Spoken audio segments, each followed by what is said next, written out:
Hello, BookTube. I've got some mail for you today on a bright, sunny, windy, cold Tuesday that looks as clear as a bell. It looks like it's just waiting to warm up a little to be spring, but there's snow in the forecast for tomorrow. We'll see if that actually happens. I'm guessing that it won't, but there's a little mail here anyway. We've got, for instance, one periodical, and it's a great one, the Martha's Vineyard Gazette. A broadsheet black and white newspaper on the island of Martha's Vineyard that ends with the part that most people start with, which is the nature column at the back. You've got the Vineyard Gardener, Bird News, and All Outdoors. These are this is the news that stays news here in the vineyard. You want to know what birds have been spotted at the airport or in so-and-so's backyard or whatnot. All the rest of it is local news. Even the bird and gardening news is local news, but it doesn't feel local because everybody looks at birds in their own garden.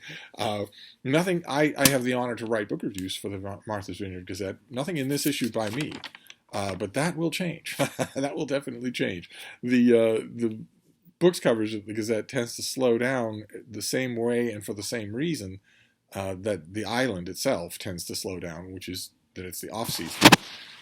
But come spring, I'm sure there'll be more books and there'll be more for me to do. But in the meantime, we have two packages. We have one of these big white envelopes, and then we've got a box. So that's enough. Mail hauls don't have to last 30 minutes. Let's see what we have here and hope for nice congenial relations here. No arguments with what is this first one? Oh my. Oh, goodness gracious. Okay. All right, this is from the folks at Tor.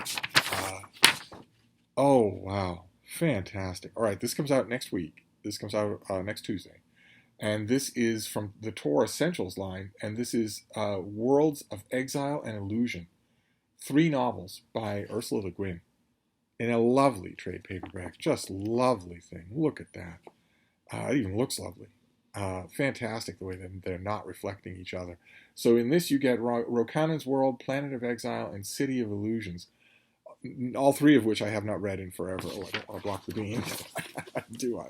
Oh, fantastic. That is great. So what have we got here? From Ursula Le Guin, the celebrated and beloved author of numerous groundbreaking works, comes 3 remarkable journeys into the stars in this collection called Worlds of Exile and Illusion. And these 3 spacefaring adventures mark the beginning of her career. Set in the same universe as her groundbreaking The Left Hand of Darkness and The Dispossessed, these first 3 books of the celebrated Hainish series follow travelers of many worlds and civilizations in the depths of space. Great. Fantastic.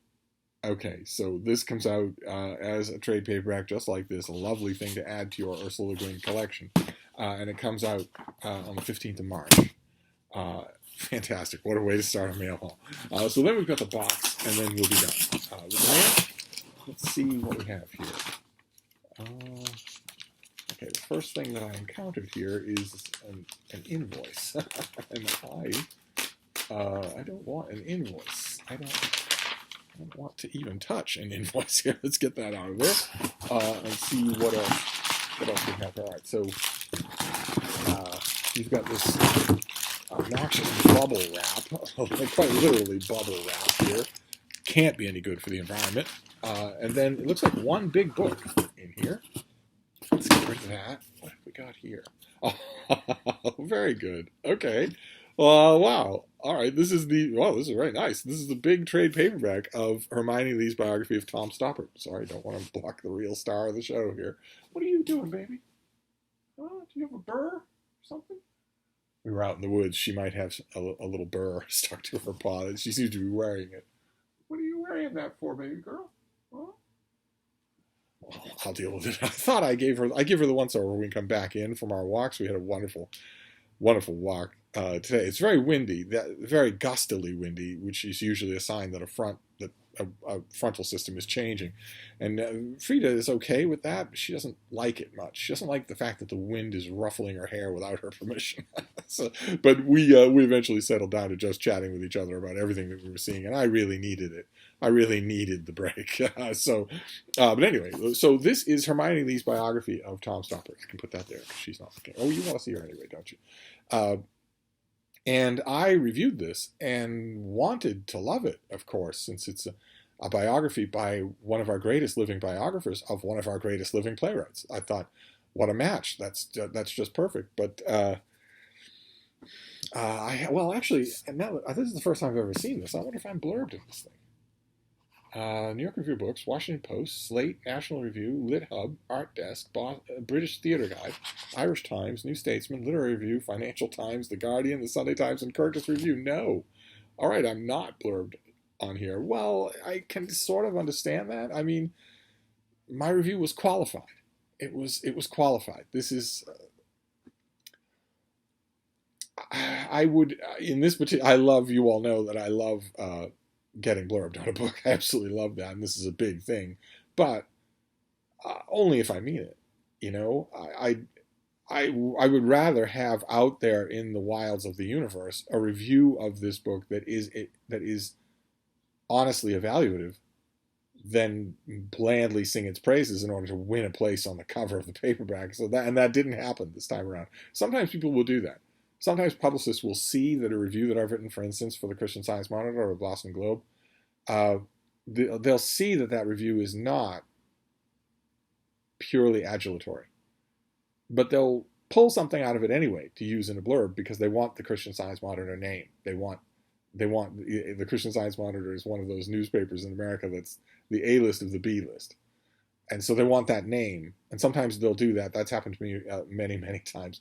But the publicist who is harvesting these things must have read the whole review and realized, you know, this isn't pure praise.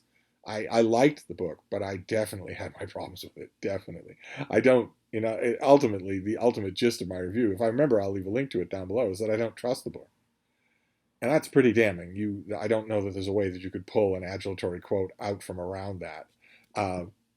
Those of you who are big Tom Stoppard fans, you obviously can't miss this. It is the definitive biography of him that will be done in his lifetime. And I got the strong impression from reading this that a great bonfire is going to go up when he's on his deathbed to get rid of all the stuff that he doesn't want anyone to see. And that Hermione Lee saw and voluntarily did not use, which I would argue is an abrogation of her right as a biographer. But that's a huge discussion that I obviously could not get into in my review. But if you are a Tom Stoppard fan, you absolutely have to read this. Absolutely. It's a necessary reading. So, yeah, the Washington Post, the National Book Review, the Irish Times, the New York Review of Books. Not me, though. All right, well, that's okay. That's okay. I would rather not be in it than be wrongfully represented. So there you go. Those are with 2 paperbacks here. Big Tom Stoppard biography in paperback now, finally available for $20. Yeah, $20. And Worlds of Exile and Illusion, 3 early novels of Ursula Le Guin from Tor. Great. Fantastic. So that's our mail for today. Nice and brisk. We'll see what mail gets to me through the snowstorm tomorrow, if there is one. And I will wrap this up for now, and I will see you then. Thank you, BookTube.